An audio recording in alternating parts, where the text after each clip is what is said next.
भारतीय संघानं पाकड्यांना चेचलं. पाकड्या मंत्र्याकडून भारतीय क्रिकेट संघानं चषक नाकारला. मुजोर पाकड्यांची आंतरराष्ट्रीय नाचक्की. क्रिकेटच्या इतिहासातला अभूतपूर्व प्रसंग. विजेत्या संघानं चषक स्वीकारण्यास दिला नकार. मुख्यमंत्री देवेंद्र फडणवीसांकडून पूरग्रस्त जिल्ह्यांचा आढावा. लातूर, सांगलीसह जालन्यातील ग्रामस्थांना मदत. मराठवाड्यावरचं पूरसंकट कायम. नाथसागरमधील विसर्गामुळे गोदावरी नदीवरती पाण्याचा प्रवाह वाढला. नाशकातही प्रचंड आव्हानात्मक स्थिती. पंढरपुरातील सीना नदी काठच्या गावांमध्ये पूरस्थिती जैसे थे. माढा तालुक्यातील 15 गावांतील 1609 कुटुंब स्थलांतरित. येवल्यामध्ये अंदरसूल गावातील नदीला पूर. पुराच्या पाण्यामध्ये अनेक घरांना वेढा. मंत्री छगन भुजबळांकडून पाहणी. नाशिकमध्ये गोदावरी नदीनं धारण केलं रौद्र रूप. रामकुंडामधील दुकानं आणि हॉटेलमध्ये शिरलं पाणी.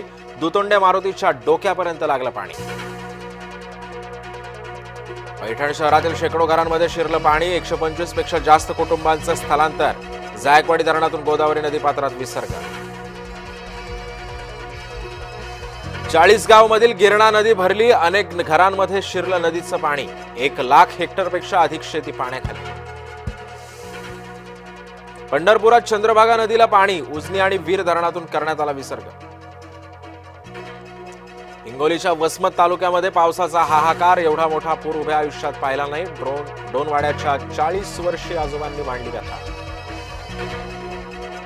राज्यामध्ये 30 सप्टेंबर पर्यंत अतिवृष्टीचा इशारा. कोकण, मध्य महाराष्ट्र, मराठवाड्यात अतिवृष्टीचा इशारा.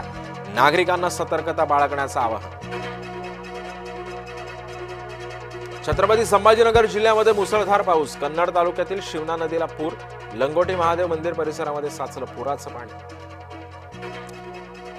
जळकोट तालुक्यातील शेतकऱ्यांचा रास्ता रोको. ओला दुष्काळ जाहीर करण्याची शेतकऱ्यांची मागणी.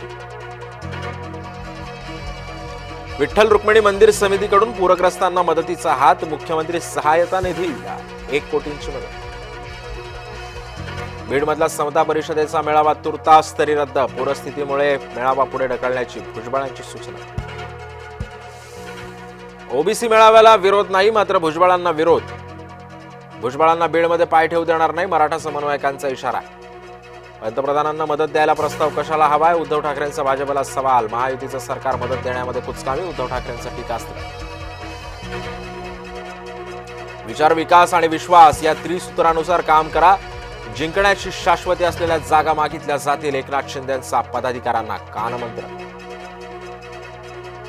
माजी क्रिकेटपटू मिथुन मन्हास बीसीसीआयच्या अध्यक्षपदी. बीसीसीआयच्या वार्षिक सर्वसाधारण सभेनंतर घोषणा. अध्यक्षपदाची मन्हास यांच्यावर बिनविरोध निवड.